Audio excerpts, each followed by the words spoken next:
This is the Eat Well, Think Well, Live Well podcast. I'm Lisa Salisbury, and my mission is to help women stop obsessing about everything they eat and feel confident about their ability to lose weight without a diet app. Today is episode 49, and I'm going to be talking about the one essential skill I think you'd need to develop in order to improve your health and help with your weight loss efforts. And that skill is cooking. So I want to share a little from a study I read. One thing it said is the typical American adult gets 1 of every 5 calories from a restaurant. It's 20% of our calories. That's a pretty staggering statistic, but the worst news is this. At fast food restaurants, 70% of the meals Americans consumed were of poor dietary quality.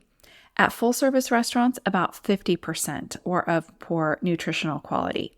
The remainder they considered intermediate nutritional quality. So of note, the authors found that less than 0.1%, almost none essentially, of all the restaurant meals consumed over the study period were of ideal quality. So just so you know, I did look up what the quality scores were. The primary diet score included 5 components, which was total fruits and vegetables, the amount of fish and shellfish, whole grains, sodium or sugar sweetened beverages included in the meal, whereas the secondary score added 3 additional components, which was for nuts, seeds or legumes, processed meat, and saturated fat. So I think this means that meals with red meat would be given a lower score, seeing as how they were using parameters widely adopted by the American Heart Association. Red meat has been shown to be especially nutritious, though, for women in the perimenopause and menopause ages. I know several of the menopause educators I follow online encourage the adequate consumption of animal proteins, including red meat. So all that to say, we can take these measurements with a grain of salt, no pun intended there, since they probably vilify salt as well. So I'm not trying to negate the statistics I just shared, only that we all, of course, need to make our own assessments as to what ideal nutrition equality is. In any case, the article and the study that I read basically conclude that we need to improve our restaurants. I kept reading, thinking I would see them recommending some eating at home, some advice about those other 4 calories, right? Because it started with the American gets 1 of every 5 calories from restaurants, but what about those other 4? But no, unfortunately, that was not the case. The authors did admit this, though, and this is a quote, "Our food is the number 1 cause of poor health in the country, representing a tremendous opportunity to reduce diet-related illness and associated healthcare spending." So the obvious solution here to me is, what are we eating at home and therefore cooking? What about the other 80% of our food, right? Because 1 of 5 calories means that we're getting 20% of our calories or intake from restaurants. And that might seem like a lot, but truly, you can make significant impacts in your health with that other 80%. You don't actually have to give up restaurants, to give up going out or take out for those nights that it's necessary due to time or it's date night or you just want to. If you are focusing on the quality of the food you are eating at home, those restaurant meals aren't going to define your health, even if you choose all of the poor quality restaurant foods, right? Ultimately, we must develop the skill of cooking from home in order to increase the quality of our food. We just can't depend on restaurants to improve their quality in order for us to improve our overall health when we are eating at home or outside of restaurants 80% of the time. So if food is the number 1 cause of poor health in our country, then we have to address the eating that we are doing at home, and maybe more than 80% if you start cooking at home more. Or maybe you find that you're eating at restaurants more than 20% of the time, maybe because that is an average, of course, in the study, which means a lot of families are eating at restaurants 30 or 40% of the time. So if you're wanting to reduce some of that, or just wanting to improve that 80%, the time that we do spend at home, keep listening. Mark Hyman said, "Cooking is fun, freeing, and essential to achieving health and happiness. Unfortunately, we have handed the act of cooking, this unique task that makes us human, over to the food industry. I think what he is saying here is not just that we've handed it over to the restaurants, but also to the big food makers. So remember that what I'm going to be talking about in this episode is not just cooking from home prepackaged mixes and putting those together, but I want you to start experimenting, if you're not already, with really cooking from scratch. Basically, in my humble opinion, I think making food at home is the number one thing you can do to improve your health. And so I encourage you to develop this essential skill. Let's talk about a few ways to begin. Number one is learn some techniques. I learned how to cook from my mom, but she didn't necessarily teach me the why and what's of what I was doing. So why do I brown the meat before adding the vegetables? Why should I preheat the oven? Why do I need a little oil in the pan when I saute things? The strongest recommendation I have here for techniques is the book Salt, Fat, Acid, Heat by Samin Nosrat. She really gives you the reasons and a lot of science behind why you need to salt food from within, meaning you must salt food as early as possible in the cooking so that it will be properly seasoned. She goes into detail about salting vegetables versus starches versus meats and when and how to properly season each. That is just the first part in this technique book. It's really stunning, the 4 elements that she pulls out about cooking, which I would have never thought of. But truly, the amount of salt you're going to add to your home cooking to ingredients that are fresh, such as raw protein and vegetables and grains, is vastly less than the processed or restaurant foods. So don't be afraid to properly use salt when cooking. No amount of salt added at the table will make up for improper seasoning during the cooking process. You just can't get salt inside the food when you're salting at the table. Just like the chapters on salt, the chapters that teach about fat and acid and heat are equally informative, entertaining, and valuable to the home cook. Honestly, if I could have Samin on the podcast, that would be like a dream guest. She was absolutely delightful as the narrator. I listened to this book. The first half is all of this technique stuff. The latter half does have some recipes, which is not part of the audiobook. So you would want to do both. But I did check out the audiobook from the library. It was so good. I have to say that even though I consider myself a good cook and have been cooking pretty much all homemade dinners for decades, my cooking was improved by listening to this book. I really couldn't recommend it more, both to seasoned cooks as well as those that are beginning. The other part of learning techniques, I would say, is knife skills. You've got to be able to chop an onion and cut up meat. I have watched the same YouTube video for cutting up a chicken almost every time I do it for the last year because I've been trying to learn how to cut up a whole raw chicken. So I just pull up that YouTube video and I follow along as I'm cutting up my chicken, and it's so great. It's so cheap to buy a whole raw chicken and break it down and then cook it, cook the individual parts like that. I have a couple recipes that I like to use a whole cut up chicken in. So we have the different parts, especially like chicken cacciatore or other recipes that are simmered in sauce. It's really good when you have the bones in there. I usually take off the skin because I don't like long simmered skin. It doesn't really add much. I leave the skin on if I'm going to roast it. But that's just an example. There's always YouTube videos that you can watch to learn techniques if you're cutting up something new. If you buy a new vegetable that you're not sure of. I remember years and years and years ago, my sister-in-law called me up and she said, I'm following this recipe that you gave me and it calls for green onions and I've never used them. So can you tell me how to cut them up? And I was like, of course, absolutely. But luckily now we have YouTube for that. And you can just say okay, I've never cut up a butternut squash. How is that done?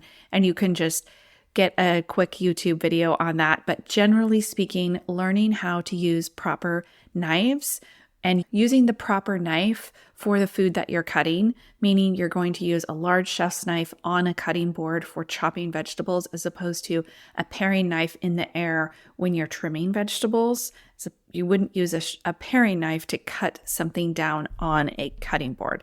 Hope that makes sense. If you do some knife cutting skill videos, you will see what I mean. Okay, second recommendation here is to get some recipes. Obviously, cooking is frustrating when you don't have instructions. Recipes are the instructions for how to put the food together. So purchase an introductory level cookbook or ask for some of your favorite recipes from your parents or your siblings or your friends. A quick Amazon search for easy cookbooks brought up a number I would consider ordering, to be honest. I have actually been ordering more cookbooks recently from my favorite bloggers, especially because I like what they have online and I just like to look through a cookbook and have those in hand. There are tons of free recipes online, though, of course. Like I said, I use blog recipes constantly. One way I like to search for recipes is to use other people's crazy, that's mean, but crazy diet obsessions to find things I want to make. So, for example, let me tell you what I mean. If I want a protein-heavy meal, I might Google paleo recipes. If I'm avoiding dairy for the time being, I might use the words Whole30 in my search terms because that would be a dairy-free type protocol. So you don't have to be following these types of diets in order to benefit from other people creating recipes around those parameters. Generally speaking, if you're Googling, quote, healthy recipes, a variety of other people's definition of health will come up. So this is going to include everything from weird protein powder microwave mug cakes to keto fat bombs and then a low-fat dairy lasagna. There's really no rhyme or reason to these searches, so that's why I suggest you target the types of foods that you're looking for with a specific type of meal or a specific protocol that would help you get the kind of food that you want to include. Okay, number 3, make it a priority. Making cooking at home a priority instead of an afterthought or a, well, if I have time, sort of last resort sort of thing, is always just going to be a recipe for disaster. So planning is really just the key to making it a priority. No one wants to walk in the kitchen at 6:15, start rummaging through the produce drawers and wondering what you could pull together. Even I do not like cooking in that environment. So set aside time to meal plan. I generally like to meal plan on Sunday evenings and then decide when during the week you have time to go to the grocery store. Not only do you want to create meal plans and do the grocery shopping, of course, but in the morning, take a few minutes to look at your schedule for the day and decide what meal will be a good fit for that day's activities.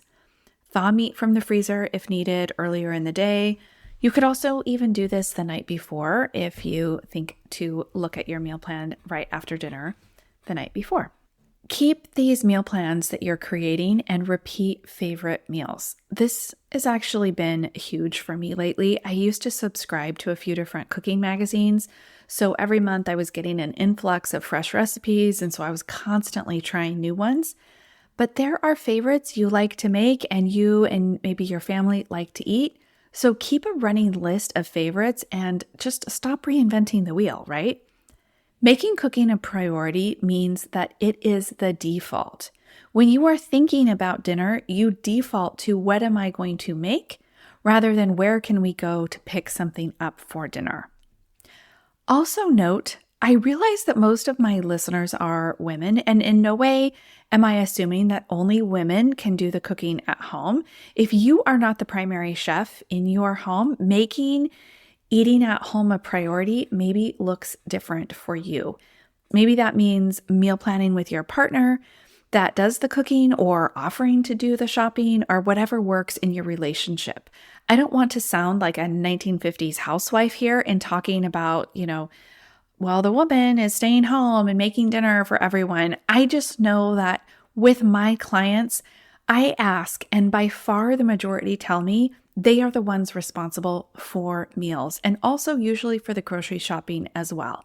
Many will tell me that their spouse will contribute or make something on the weekends, but for the most part, I find my clients generally are the ones that are in charge of cooking.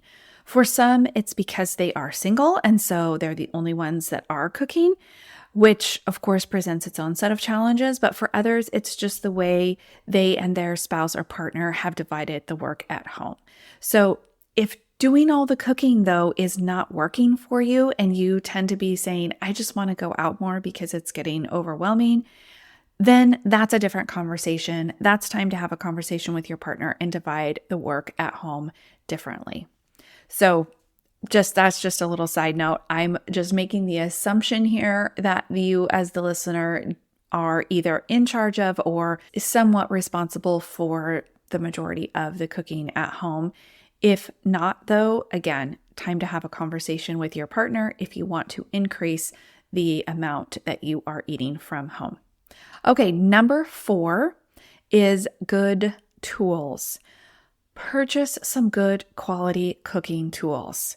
At the very least, start with a large cutting board, a good chef's knife, a smaller paring knife, and a serrated knife. Those are my 3 knives you should have, and some decent cookware.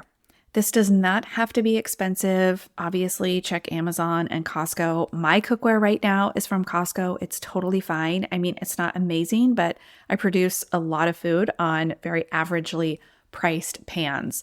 I also have a Lodge cast iron enamel Dutch oven. So it's like a covered pot. It's basically a knockoff from the Le Creuset. Probably saying that wrong because it's French, but you know those pots that are gorgeous colors. Anyway, those are available on Amazon. Great pot, very averagely priced compared to some of those pricier French ones. But what I want to encourage you here in the good tools category is to skip all of the one-trick pony gadgets. Consider that your kitchen needs tools, not gadgets. So if it seems gimmicky, skip it. If it seems like a quality tool that will serve several purposes, think like I mentioned, the big chef's knife, a silicone scraper, cast iron pans, that's where you want to invest. Maybe consider adding 1 tool a month, or think about what am I noticing that I am wanting to reach for, or I see the videos on the recipes that I'm watching, they consistently use a tool that I don't have. That's something you may want to put on your list. You will enjoy your time in your kitchen so much more when you aren't frustrated with crappy tools. I have to give a little shout out to my mother-in-law here. I have teased her, for lack of a better word, for years about some of the tools and the knives that she keeps in her kitchen. And she has really curated those and gotten down to some better tools. I know she's been doing a lot more cooking, and I think that she is a lot happier with fewer knives that work well. Speaking of that, one thing to remember as well with your knives is to get them sharpened regularly. I touch up my blades with a small sharpener I just got on Amazon. You just run it through a couple times, and then maybe once a year, once every 2 years, have them professionally sharpened. You need to start with decent knives here for them to hold an edge, but once you have a good knife with great weight and balance, you'll want to take care of it. There's a couple places you can get this done. There's a local guy that comes to my farmer's market, and I've dropped them off with him while I shop around at the farmer's market. So that's worked really well for me. I have also asked at the butcher's counter. I don't know if they still do this, but they used to sharpen knives there. And I have, in years past, I've had it done there for free. I've also had it done there for very inexpensive. It just depends on the grocery store. So that's another thing you can ask about at the grocery store. All right, number 5, let's talk about vegetables. Focus on the vegetables when you are looking to start cooking more at home. Sometimes we first look at what meat the recipe has. Is it chicken or beef? I encourage you to make sure it has vegetables. Start with broccoli or Brussels sprouts or carrots and decide what protein you want to add. Remember, the base for all of your meals should be protein, fiber, and healthy fat. So yes, for sure, I want you to make sure you're getting adequate protein, and even better if it's animal proteins. But sometimes we get so hung up there and worried about what meat we need to thaw from the freezer that we forget about the vegetables, which is where we are getting the majority of that fiber component. The fat component is usually going to come along naturally with cooking. You're going to saute in some avocado oil or make a salad dressing with olive oil. Maybe you're going to top off what you're having with a bit of avocado or a sprinkling of nuts. That's usually the very easiest part to incorporate. So I don't really worry about that in my planning. But the vegetables often get overlooked. If you don't love cooking vegetables, you can start with bagged salads. I like the Taylor Farms brand because they have lots of good variety and the greens are not usually just iceberg lettuce. The other go-to for me is roasted vegetables. Be sure to spread them out on a pan or they will steam if they are too close together, and use a high heat in your oven for that. Lastly, I like to saute vegetables on the stove, whether that becomes a stir fry with sauce and protein, or sometimes that's just the way I fix vegetables as a side dish. I saute broccoli, green beans, Brussels sprouts, all kinds of things right on the stove. It's very quick and easy. And if you use proper heat, again, I will refer you to the book I mentioned earlier, Salt, Fat, Acid, Heat. But using proper heat and the proper fat in the pan will give you sometimes that roasted quality of vegetable, because you'll get that Maillard reaction with the pan, that browning, and it'll be really tasty.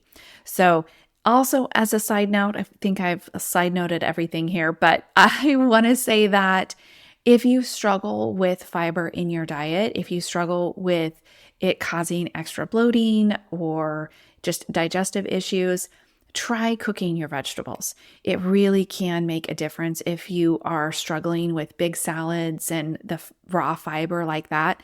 Cooking vegetables can often improve digestion. You don't always need to have a salad or a side salad for your fiber or eating raw vegetables, but choosing to cook your vegetables can make that digestion a little bit easier. Okay, lastly, do not strive for perfection.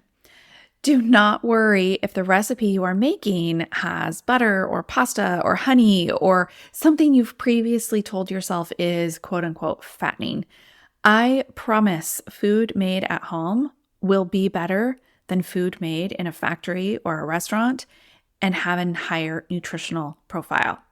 Just start cooking and you can alter recipes as you go along and learn more. And when I say it will be better, I mean it's going to be better for you. It might not taste better right away because you need to work on your technique. But as you learn to salt as you're cooking, apply the proper heat, and to add some acid at the end for flavor, I think you're going to find that your cooking will vastly improve. The other part of not being perfect is to take some help where you can. Although I don't recommend using a lot of prepackaged mixes because that's where you can get a lot of additives, preservatives, just chemicals. You can find those really nice grocery stores. I have one right next to me called The Nugget. If you are familiar, I don't know if they are in other places besides Northern California. It's similar to Whole Foods, but they have a lot of pre-prepped items. So everything from pre-chopped vegetables, but also even pre-prepared meats. So you can buy like a pound of meatloaf raw. So not meatloaf mix, which is just like the way the meat is ground together with like pork and beef and maybe turkey or whatever that butcher decides to put together, but it's actually seasoned and got vegetables in it and everything. So you could just plop that down on a pan and make some baked potatoes to go with it. And that can be a really happy medium to making everything on your own.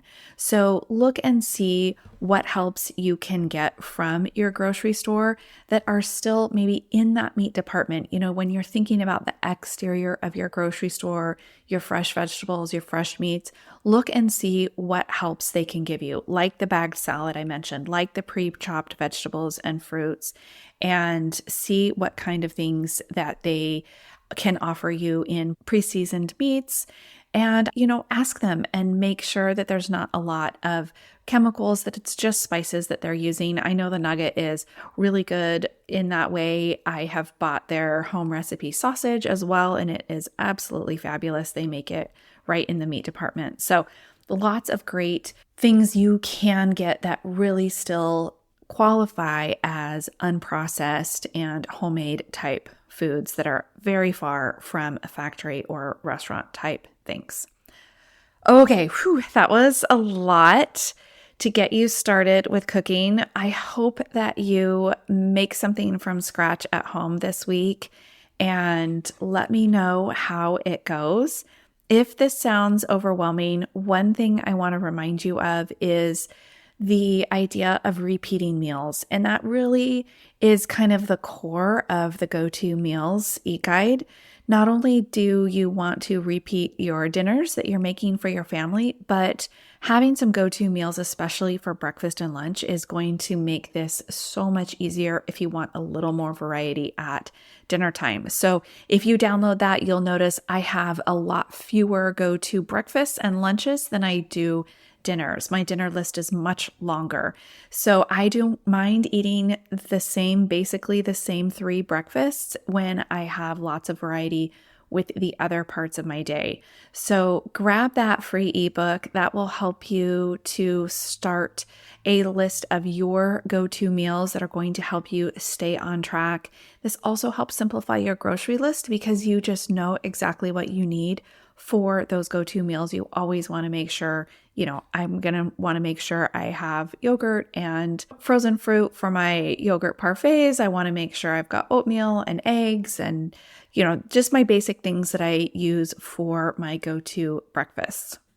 That link, of course, is in the show notes. And last but not least, if you are ready to get some more personalized help from me, I would encourage you to book a free strategy session. The best way to know if coaching will work for you is to get a little coaching. So I am open and ready for that this summer. I have lots of appointments available. Actually, I have quite a bit more free time in my schedule now that I'm not doing the amount of driving that school time requires. So I look forward to meeting you and to speaking with you when you are ready to get that scheduled. All right, have a great week.